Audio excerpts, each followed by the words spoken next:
I'm the Flow, and welcome to this Intermezzo to my Let's Play of Middle Age Agartha, the Depths of Lebub.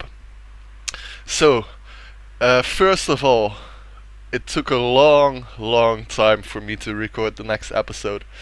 In the beginning of this journey, I promised you to upload a new episode every day. Well, that's not gonna happen. It's actually a lot more time intensive making these YouTube videos than I thought. It's a lot of fun, but you have to imagine for each YouTube video I cut out the boring parts, I make transitions, I make an intro screen, I try to prepare to make it as fun as possible for me and you guys. So every episode takes me about 2 to 3 hours to record, edit and finally upload, which is, well, quite a lot, especially if you have other responsibilities as well. So, in this lore intermezzo, we're gonna look at Ermor. I've opened up DOM 4 Inspector again. We're not looking at Middle Age Ermor, the Ashen Empire, but now we're looking at EA Ermor. Ermor, if you turn around the word, you can see it's actually Rome with an R interjected in there. That's not a coincidence. The two developers from Illwinter Game Design based Ermor on Roman history. So if we look at early age Ermor, the ancestors of the guys that are in our game, we can see they have really cool troops: Hastatus, Roraris, Principe, Triarius, Standard, who are actually based both in weaponry and in tactics on the Roman legions. The Roman Empire, most of you must have heard about it. Most of you know that from about 200, 100 before Christ until about 200 after Christ, the Roman Empire ruled over most of the Mediterranean area, and they did that in a very special way. Let me first open this. Here you can see animated how big the Roman Empire actually was during different times. So what was cool about the Roman Empire was that when they expanded, they did not start a totalitarian regime in the areas that they conquered, but they actually worked together with the current population a lot. And that process, the process of integrating the newly conquered population into the Roman society, is called romanization. If we look at this, we can see that the Romans left a lot of space for indigenous populations to express their own identities. For example, the Roman or the people that were conquered were still allowed to worship their own gods. Well, you can imagine that that's a big boon if you get conquered by another nation, if you cannot even exert your own religious beliefs. That's gonna cause a lot of unrest, so I think that's very smart of the Romans. In addition, they were really big colony builders. If you look at this map, we see that in the heights of the Roman Empire there were about 400 coloniae all over the Roman Empire, and these coloniae were actually formed of Roman citizens, or at least citizens with a really Roman cultural background, to live in the areas that were conquered, and in that way become an example for the indigenous people living there, who would slowly adopt Roman culture, rituals, fashion, etc. Yeah, and the really cool thing is that in turn the Romans took a lot from the indigenous people as well. I don't know the exact specifics, but a lot of gods that were actually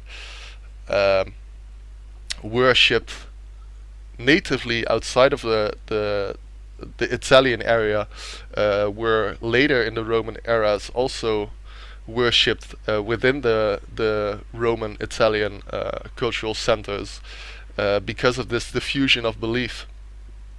And another cool thing is that the Roman armies also incorporated these conquered people within their legions. many of the indigenous people were asked to fight in the Roman legions, and if they would serve for a certain amount of time, they would get Roman citizenship, which was of course a highly prized possession. So they could move to Rome and live there, or they could gain lands to start their own farm, for example, after fighting a certain amount of time in the Roman legions.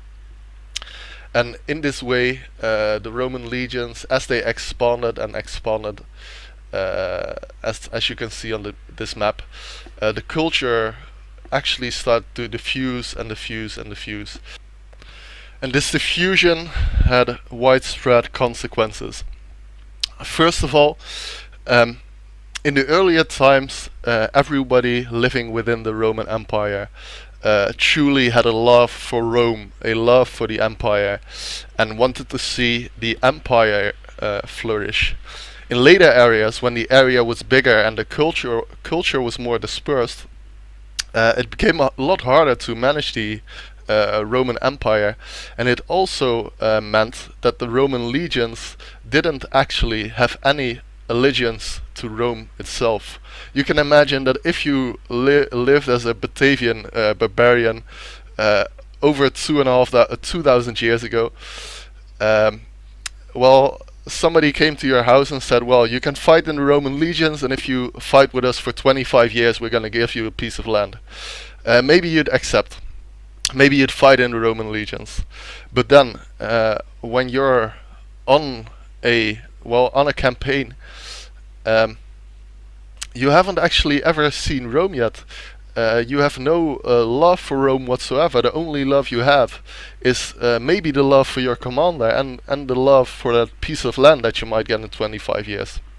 So basically, as Rome grew, the Roman Empire grew, the actual loyalty to Rome only declined.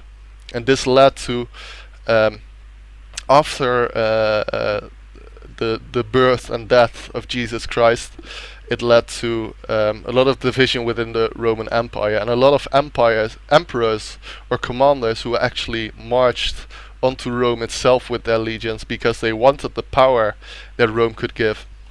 And this culminated in, for example, the Year of the Four Empires, in which Nero died, Galba took over the rudder, some other guy marched against him. I think he actually committed suicide. Another guy became emperor, and another guy marched upon Rome to try and take the title of emperor from him. So as Rome grew, it got harder and harder to manage. Of course, we're gonna link this all back to Dominion. So if we go back to the Dom for Mod Inspector, one of the small little details that I mean, this is such a small detail, but I adore this detail, is that early age Ermor, or early age Rome, if we can call it that, they can build lizard auxiliaries.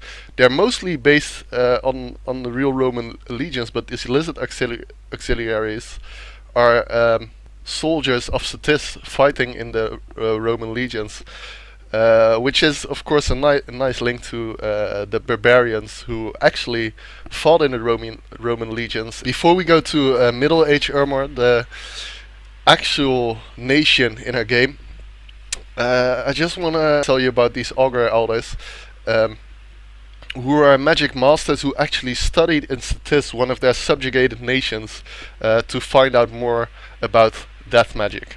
Without looking at all the units for Middle Age Ermor, because we'll see them on the battlefield soon enough, if we look at Middle Age Ermor and their nation description, we can see that indeed, like Rome, disintegrated due to outside pressure and inside cultural dilution, internal strife. We can see that Ermor itself also collapsed, not directly because of this cultural dilution, but because the augurs, the elder augurs, brought back the dead magic from the empire of Cetis. And when this happened, a great cataclysm happened within Ermor, because the actual emperor, the leader of Ermor, didn't agree with this study of death magic. And he tried to march upon the empire, as in real Roman history many empires and commanders did. Um, but instead of banning out the death magic from Ermor, the augurs, in a great exertion of power, actually let loose death. Even though in lore, Agartha, or the breaking of the seals, is not mentioned, we can indeed imagine that the god vessels and the legions of the gods that were imprisoned by previous Pantocrator and released by early age Agartha, they affected this process, and they played a big role in turning Ermor into the empire of the dead that it is now. Okay, so I hope you enjoyed this little look into the lore again.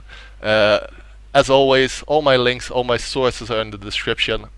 Before we hop into the game, I want to do one final recommendation. If you like Roman history, and if you like all these power dynamics that played a role in the Roman Empire, I really recommend the book by John Williams, Augustus, which is a fiction book about the lifetime of Augustus, who lived from 27 BC to 16 after Christ. Okay, without further ado, let's hop into the game. I hope you liked this lore intermezzo episode as well, and as always, the flow out.